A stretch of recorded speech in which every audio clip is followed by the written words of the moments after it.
Hello, this is the Apeman C450 dash cam that I've just purchased.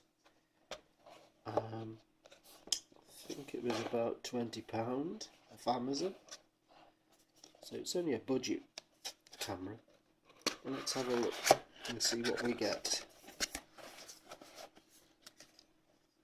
A little hello, welcome leaflet. User manual, yeah, different languages. Have a read of that later. What have we got in the box? There's the camera.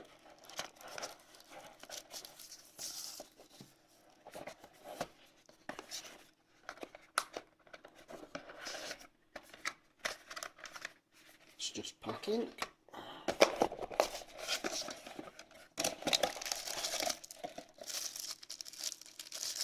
USB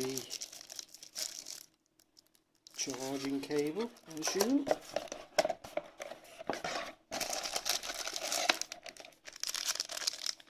There's the windscreen mount.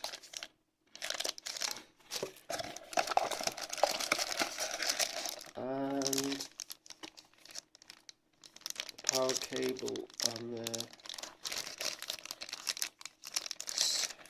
cigarette socket charger. Oh, it's got a USB extra socket on the top there, so it looks like you can use it, maybe charge your phone at the same time. Have a look.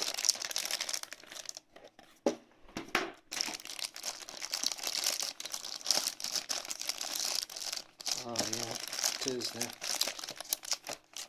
It's got a separate USB socket on the top there, so once it's plugged in you can still access that. Okay, that's good. Let's have a look at the camera. Yeah, that's quite nice actually.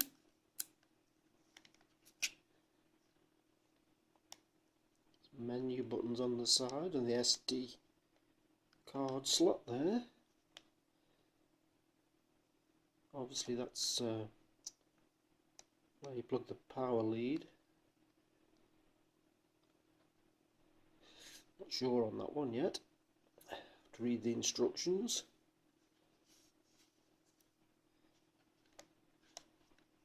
Yeah, we've got more menu buttons on the side here.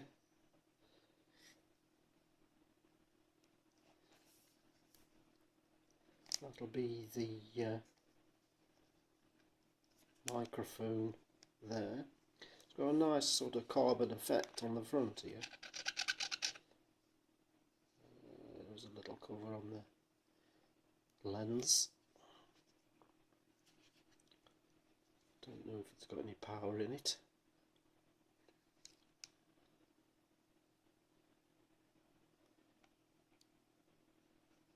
No. I'll have to get this charged up and have a look at the menu and the settings, and I'll have a little read of the book too, because I don't know what I'm doing yet. So I'll be back shortly. Okay, here we are back again. I've got it powered up by the USB cable, because I believe the battery in them are pretty useless, to be honest. I think they only last a few 30 seconds or something like that. Anyway, before I turn it on, I just noticed a couple of more things in the box.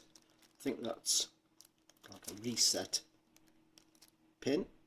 There's also another mount, which is a 3M adhesive on the back of there.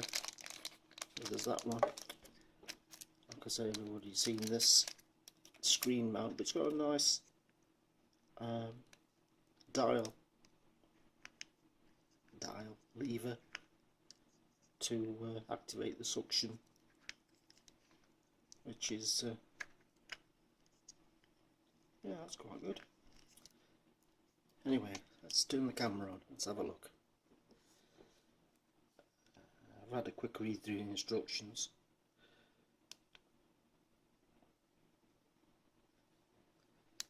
Let's bring it up the menu. Yeah, screen's nice and clear on the back, and picture quality looks decent enough. Test it out better when I get it in the car, but hit the menu and we can scroll down. We've got the resolution, 2 different settings, loop recording, vary that between 1, 3 and 5 minutes, then it overwrites when it gets to the end of the size of your SD card. I've only got a small one in here at the moment, so it won't hold much, but that's the segments it records in. WDR, got that on, supposed to improve the quality, brightness and everything. Exposure, well, that has to be adjusted as and when. I can't tell yet until I give it a try out in the car. Motion detection, on or off. Record audio, date stamp, you can turn that on and off. G sensor,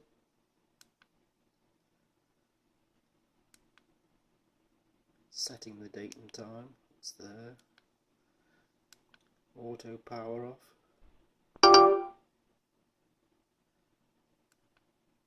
screensaver, beep sound, format.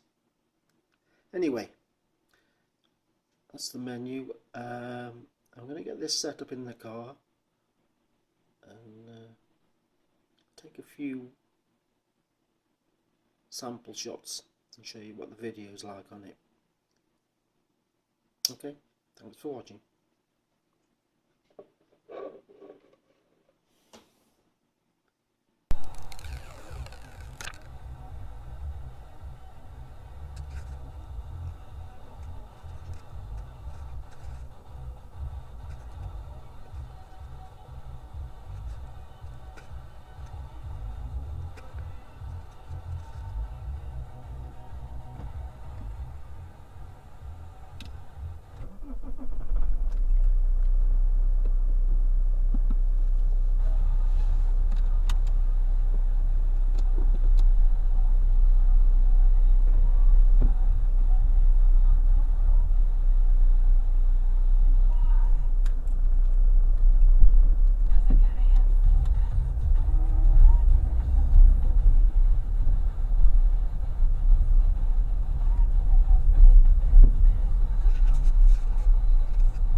Okay, I'm not sure what the audio's like on this, so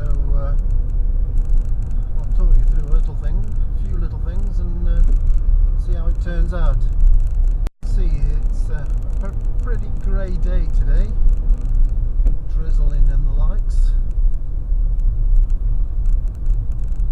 It was pretty easy to set up. Still not sure about the wiring yet. I've got it tucked down the pillar, but just got it under the car mat at the moment.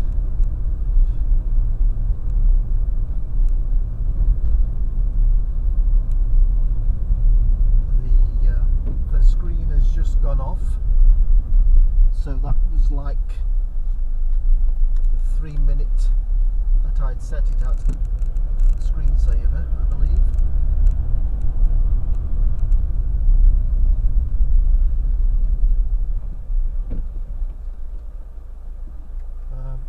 But we'll see when I get back in the house the quality of the recordings.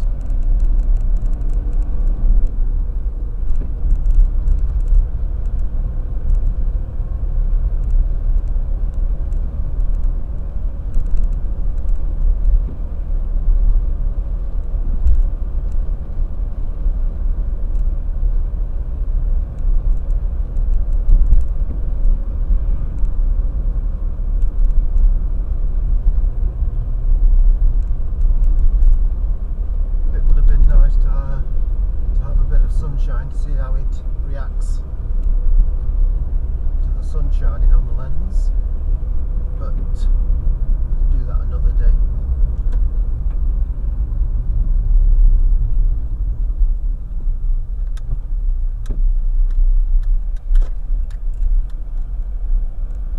I suppose there's a few light and dark scenes here though. See how it copes with that. Looking forward to see how it manages the night time.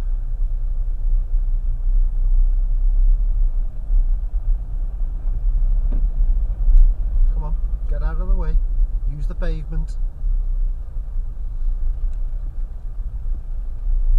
Yeah.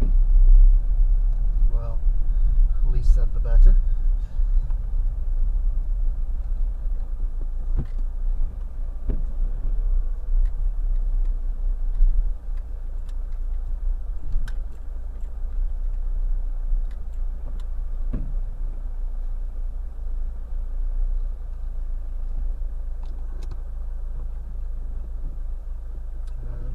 Yeah, that's it. Let's go check that out.